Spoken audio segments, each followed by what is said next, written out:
வணக்கம் மக்களே. ஒரு நாட்டுடைய முதுகெலும்பே விவசாயமும் விவசாயிகளும் தான். தமிழ்நாடு ஒரு விவசாய பூமியாக தான் இருந்தது. ஆனால் கால மாற்றத்தினால விவசாயம் கொஞ்சம் பின்தங்கி இருக்கு.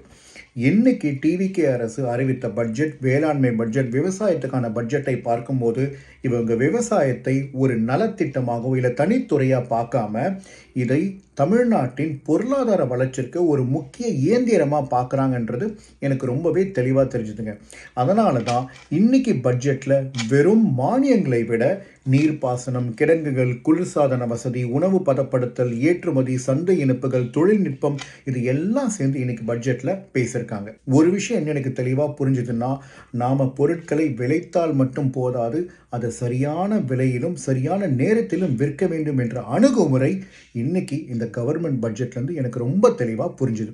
இதில் எனக்கு ரொம்ப ரொம்ப பிடிச்ச விஷயம் என்னென்னா, நான் சொன்ன மாதிரி இவங்க விவசாயத்தை ஒரு தனித்துறையாக பார்க்காம இதில் தொழில், போக்குவரத்து, உணவு பதப்படுத்தல், ஏற்றுமதி, இது எல்லாத்தையும் இணைச்சி பார்க்கும்போது இது ஒரு நவீன பொருளாதார அணுகுமுறையாக தான் நான் இதை பார்க்குறேன். ஆனால் ஒரு கேள்வி நம்ம என்ன கேட்கணும்னா, இது மட்டுமே போதுமா? இதை செய்தால் விவசாயத்தின் இல்லை விவசாயிகளின் பிரச்சனை தீருமான்னு கேட்டிங்கன்னா கண்டிப்பாக கிடையாது. இவங்க கிடங்குகள் கொண்டு வராங்க. ஆனால் இன்னைக்கு விவசாயிகளுக்கு என்ன தேவைன்னா, இவங்க உற்பத்தியான அடுத்த நொடியே இந்த பொருட்களை விற்க வேண்டும். அதுக்கு காரணம் இவங்களுக்கு ஆல்ரெடி கடன் இருக்குது. இவங்களுக்கு வேலை செய்கிறவங்களுக்கு சம்பளம் கொடுக்கணும். அடுத்த சாகுபடிக்கு இவங்க ரெடி ஆகணும். இவங்க கிடங்குகளை எல்லா பொருளும் வைக்க கடைசி நேரத்தில் இவங்க கம்மியான விலையிலே விற்க நேரிடுகிறது. அதனால தான் இவங்களுக்கு கடன் பிரச்சனை இருக்குது. கவர்மெண்ட் என்ன பண்ணணும், இந்த பொருட்கள் உற்பத்தி ஆனவுடன் எவ்வளவு சீக்கிரமாக இவங்களால் அதை விற்க முடியுமோ, நல்ல விலையில் ஏற்றுமதி செய்ய முடியுமோ, அதை செய்யறதுக்கான எல்லா வசதியும் இந்த அரசு செய்து தர வேண்டியது இந்த அரசனுடைய கடமை. இந்த 2 நாட்களில் அரசு அறிவித்த திட்டங்களை எனக்கு பார்க்கும்போது, அதாவது கல்வி, சுகாதாரம், நலத்திட்டங்கள், வீட்டமைப்பு, சாலைகள், இந்த ஆர்டிஃபிஷியல் இன்டெலிஜென்ஸ், நகர்ப்புற வளர்ச்சி, வேளாண்மை, எல்லா பெரிய துறைகளிலும் பெரிய பெரிய அனௌன்ஸ்மெண்ட்டை இவங்க பண்ணியிருக்காங்க. உண்மையிலே இது ஒரு லட்சியமான அணுகுமுறை தான். ஆனால் அரசுக்கு இந்த பணம் மட்டுமே போதாது. அத்தனை திட்டங்களையும் செயல்படுத்தும் நிர்வாகத்திறனும் கண்டிப்பாக அவங்களுக்கு வேணும். இந்த பட்ஜெட்டின் இன்னைக்கு அனௌன்ஸ் பண்ண உடனே இது எல்லாமே சூப்பராக வந்துடும் அப்படின்னு இந்த வெற்றியை நம்மளால் தீர்மானிக்கவே முடியாது.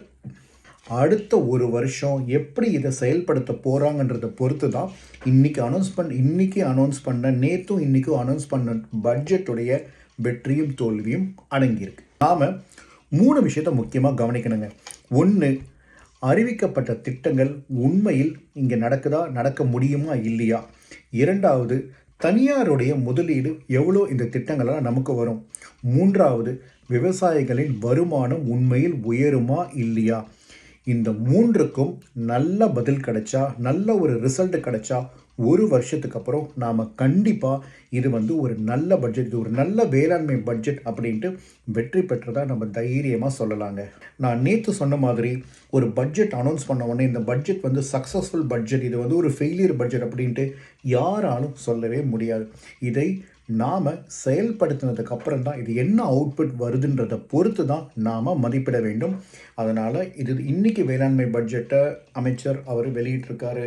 எனக்கு பார்க்கும்போது நான் சொன்னது போல் இது வெறும் ஒரு தனித்துறையாக பார்க்காம இவங்க எல்லாத்தையும் சேர்த்து பார்க்கறது ஒரு நவீன அணுகுமுறை.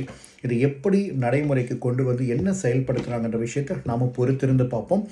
இன்னொரு விஷயம் எனக்கு என்ன இன்றைக்கி அவங்க சொல்லியிருக்கலாம்னா, நதிநீர் ஒரு பிரச்சனையாக இருக்குது. நதிநீர் இணைப்பு திட்டத்தை பற்றி அவங்க எதுவும் பெருசாக பேசலை. பட் அதுக்கு ஏதாவது இன்னும் ஃப்யூச்சரில் வேறு ஏதாவது ஒரு வாய்ப்பு இருக்கா, இல்லை வேறு ஏதாவது திட்டம் வச்சுருக்காங்களான்றதை நம்ம பொறுத்திருந்து தான் பார்க்கணும். இது எப்படியாக இருந்தாலும் இன்றைக்கி பட்ஜெட்டும் என்ன கேட்டிங்கன்னா 10 மார்க்குக்கு கண்டிப்பாக நான் ஒரு 7.5 7.5 மதிப்பெண்கள் கொடுப்பேன். ஏன்னா இது ஒரு இன்க்ளூசிவ் அப்ரோச்சாக இருக்குன்றது எனக்கு ரொம்பவே பிடிச்சிருக்கு. பொறுத்திருந்து பார்ப்போம். என்னுடைய பதிவெல்லாம் பிடிச்சிருந்தால் மறக்காமல் என்ன ஃபாலோ பண்ணுங்கள். வணக்கம்.